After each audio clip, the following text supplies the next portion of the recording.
اللہ تعالیٰ ہی دو جہانوں کا بادشاہ ہے۔ اللہ ہی ہمیں وہ دے سکتا ہے جو ہمیں چاہیے۔ ہم انسان تو بے بس ہیں، ہم چاہ کر بھی وہ حاصل نہیں کر سکتے جو ہم چاہتے ہیں۔ ہمارے ہاتھ میں بس کوشش کرنا ہے اور اس کوشش کے ساتھ ساتھ دعا کرنا ہے۔ اس کے علاوہ ہمارے ہاتھ میں کچھ نہیں ہے۔ نتائج صرف اور صرف اللہ تعالیٰ کے اختیار میں ہے۔ وہ چاہے گا تو ہی ملے گا، وہ کن فرمائے گا تو ہی فی کون سے معجزہ بنے گا، اور اگر اللہ نہ چاہے تو کوئی کچھ نہیں کر سکتا۔ اللہ نہ چاہے تو کوئی بھی آپ کی مدد نہیں کر سکتا۔ اللہ نہ چاہے تو کوئی بھی آپ کے لیے وسیلہ نہیں بن سکتا۔ انسان ہماری مدد نہیں کر سکتے، اور اس میں انسانوں کا بھی کوئی قصور نہیں ہے، کیونکہ ہم ہیں ہی کمزور۔ آپ خود سوچیں، آپ کب تک کسی انسانوں کی مدد کر سکتے ہیں؟ تبھی آپ پر بھی تنگی آ سکتی ہے، اور جب آپ پر تنگی آئے گی تو آپ کے لیے اپنے علاوہ کسی اور کی مدد کرنا ناممکن ہو جائے گا۔ اب ایسا تھوڑی ہے کہ آپ جان بوجھ کر مدد نہیں کر رہے، بلکہ ایسا ہے کہ آپ کے بس میں اب اتنی طاقت اور استطاعت نہیں رہی ہے۔ لیکن اللہ تعالیٰ کے معاملے میں ایسا نہیں ہوتا۔ وہ بادشاہوں کا بادشاہ ہے، ساری قدرتیں اس کی ہے، ساری وسائل اس کے ہیں۔ صرف اسی کے پاس اتنی طاقت ہے کہ وہ ہمیشہ ہماری مدد کر سکے۔ صرف وہی ہے جس کے خزانے کبھی تنگ نہیں ہوتے۔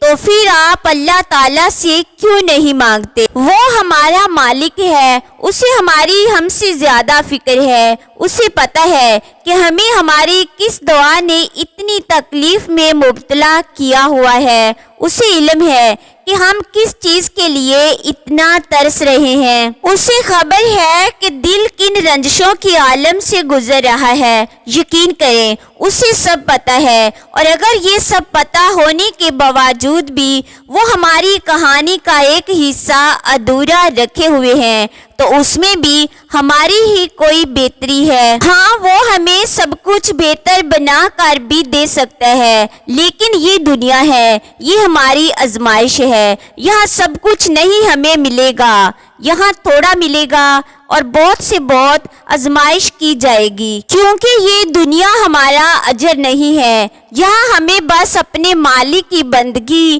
کرنے کے لیے بھیجا گیا ہے۔ اور بندگی کیا ہوتی ہے؟ بندگی سر کو جھکا لینا کہتے ہیں۔ بندگی مالک کے سامنے اکڑ جانا نہیں ہے، بندگی تو مالک کے سامنے جھک جانا ہے۔ بندگی تو مالک کے ہر حکم کو اپنی ہر دعا سے اول رکھنا ہے۔ بندگی اطاعت ہے کہ مالک نے جو فرما دیا سو فرما دیا۔ اب دوسرا کوئی سوال نہیں، دوسرا کوئی شبہ نہیں۔ امام زین العابدین رضی اللہ تعالیٰ عنہ کی کنیز سے پوچھا گیا کہ تمہارے آقا علی بن حسین رضی اللہ تعالیٰ عنہ کو زین العابدین کیوں کہتے ہیں؟ اس نے کہا کہ تفصیل سے بتاؤں یا مختصر؟ لوگوں نے کہا مختصر بتا دو۔ آپ رضی اللہ تعالیٰ عنہ کی کنیز نے کہا کہ میں آپ رضی اللہ تعالیٰ عنہ کی خدمت میں 17 سال رہی۔ میں آپ رضی اللہ تعالیٰ عنہ کے لیے کبھی دن میں کھانا لے کر نہیں گئی، کیونکہ آپ روزے سے ہوتے، اور رات کو آپ رضی اللہ تعالیٰ عنہ کے لیے کبھی بستر نہیں بچھایا، کیونکہ آپ رضی اللہ تعالیٰ عنہ ساری رات حالت نماز میں ہوتے۔ اس لیے آپ رضی اللہ تعالیٰ عنہ کو زین العابدین کہتے ہیں۔